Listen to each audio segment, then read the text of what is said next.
Dennis Kucinich with us right now, the former mayor of Cleveland, the former Ohio congressman, and now running for Congress again, this time as an independent. Dennis, it's always a delight to see you.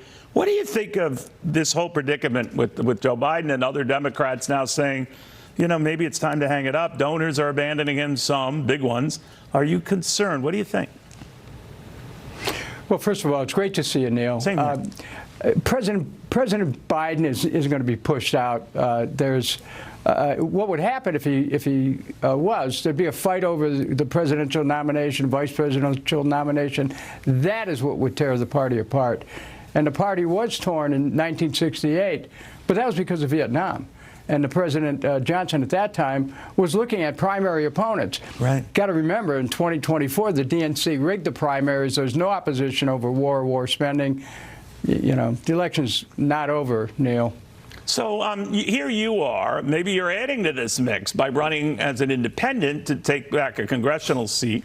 So there are those who are going to say you're hurting Democrats doing that, your old party. Well, you know, first of all, you know, my candidacy as an independent, I'm running in a Republican district. And I've always been able to be very successful with Republican voters. And the message now is it's about the economy.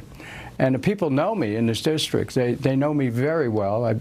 I'm someone who's served people, and I've done it without fear or favor. Right. So I'm confident going in. But as far as the larger election picture in Ohio, I think it's fair to say that President Trump has a substantial lead in Ohio.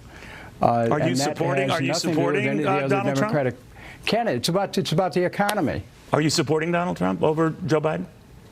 No, you know, I'm a real independent. I'm not involved in the presidential race at all. Well, you were involved in Robert Kennedy's campaign, and you left that, or you quit that, or I don't want to get into the weeds here, but you know, he thinks he has a good shot at upending these guys. What do you think? Well, I'm not sure how many ballots he's going to be on. I mean, when I left the campaign last October, I began to focus on what I might be able to do to be of service. I see. So I'm not sure where Bobby Kennedy's campaign is going. Allow me then, Dennis, I did ask Robert Kennedy that very question, talked to him just a couple of days ago. This is what he said on that subject. This is Robert F. Kennedy, Jr. I'll be on all 50 states within 3 weeks. Really?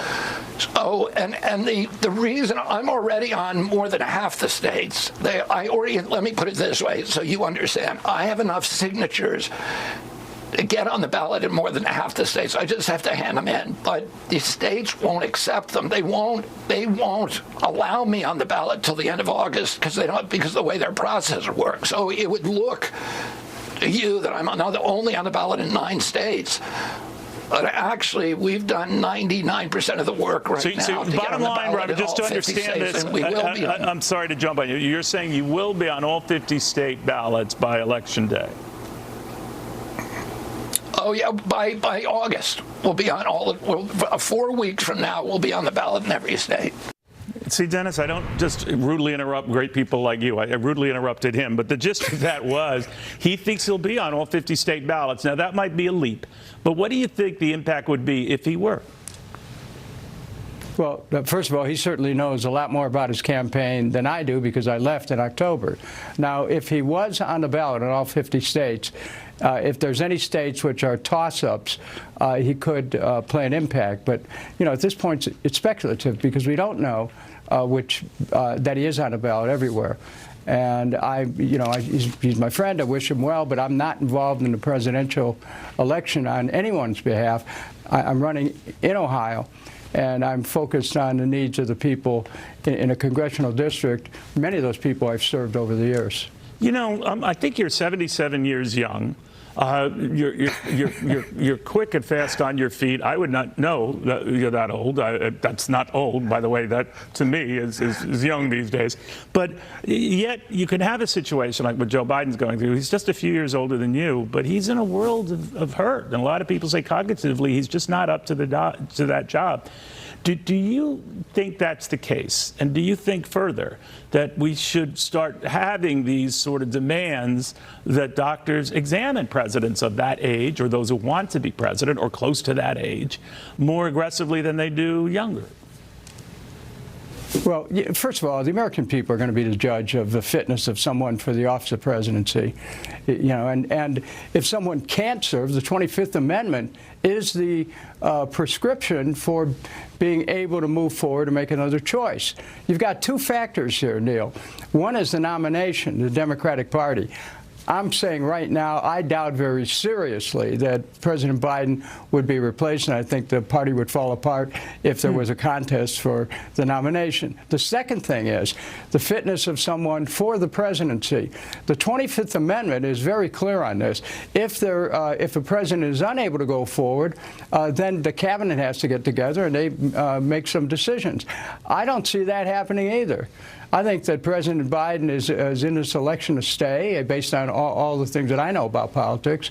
And as far as his fitness for office, the American people are going to be the ultimate judge. And frankly, I'm okay with that. I'll tell you why. Because I have a concern about a kind of bum's rush that's being given to try to by the media savants to try to push a president out. It's not too dissimilar from what happened when they tried to push President Trump out. I mean, this is the kind of, these elites on both sides.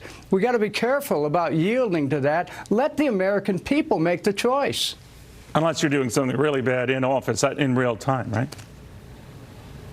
I'm sorry, Neil? Unless you're doing something really bad in real time in office at that time, right? Well, look, if someone is not able to continue the functions of the office, they can be replaced. But if something, wait a minute, if somebody's doing something real bad, that's a political judgment. Look, we could have a major war between now and the election. That could change everything. The pot's boiling right now in the Middle East and in Europe and in the Far East with China over Taiwan.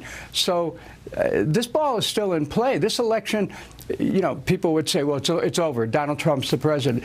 President Trump knows better than anybody that you can go right down to the line and an election could change like that. Hillary Clinton knows that, too. Very good point on all. Dennis, great catching up with you. Dennis Kucinich, we're following his independent race to return to Congress. Very close.